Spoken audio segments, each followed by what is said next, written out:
o pinakamataas na opisyal ng pulis. Si PNP Director General Alan Purisima sinampahan ang reklamong plunder, graft at indirect bribery sa ombudsman dahil di mano sa pagtanggap niya ng donasyon para sa pagpapagawa ng tinaguriang White House o official residence ng PNP chief sa Camp Crame. Bukod dyan, may mga questionable rin di mano sa kanyang SALN o Statement of Assets, Liabilities and Net Worth. Handa naman daw si Purisima na harapin ang mga aligasyon sa tamang panahon. May report si Ian Cruz. Pagpasok pa lang sa kalsadang ito sa barangay Magpapalayok sa San Leonardo, Nueva Ecija, tanaw agad ang mansyon na sinasabing pag-aari ni PNP Chief Director General Alan Purisima.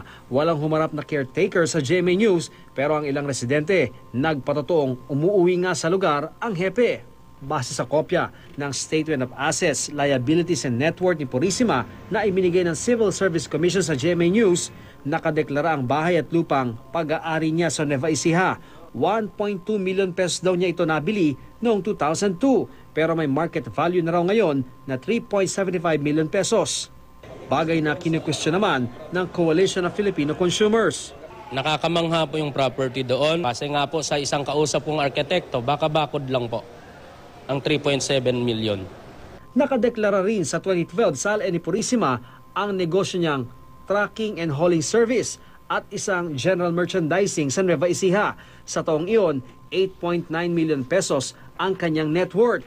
Noong 2013, nadagdagan ng assets si Purisima pero tumaas din ang kanyang liabilities kaya bumaba noon ang kanyang net worth sa 6.5 million pesos.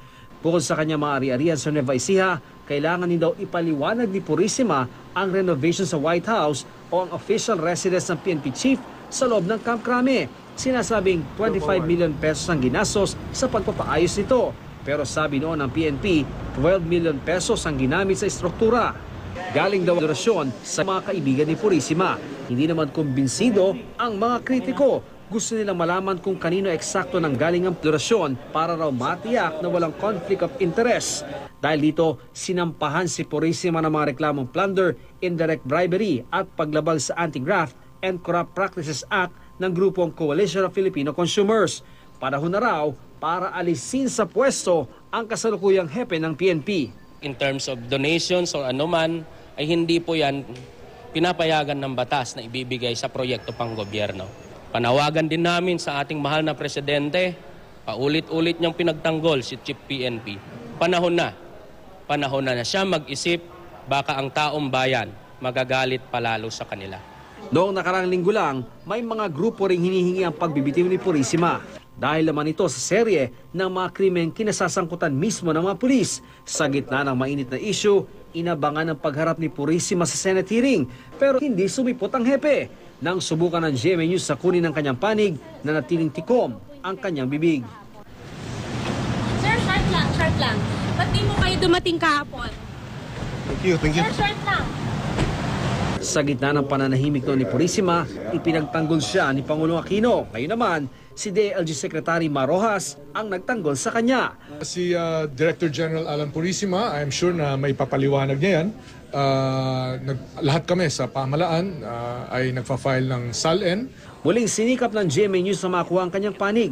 Pero ayon sa PNP, hanggang Biyernes daw na sa official travel sa Colombia ang kanilang hepe. Sasagutin daw ni Purisima ang mga alegasyon sa tamang panahon at forum. Muli namang ipinatawag ni Senador Grace Poe si Purisima para humarap sa pagdinig ng Senate Committee on Peace and Order sa September 30 at gusto ng Senadora dala ni Purisima ang kopya ng kanyang SALN. Tandaan din natin, hindi naman natin hinuhusgahan maski na sino.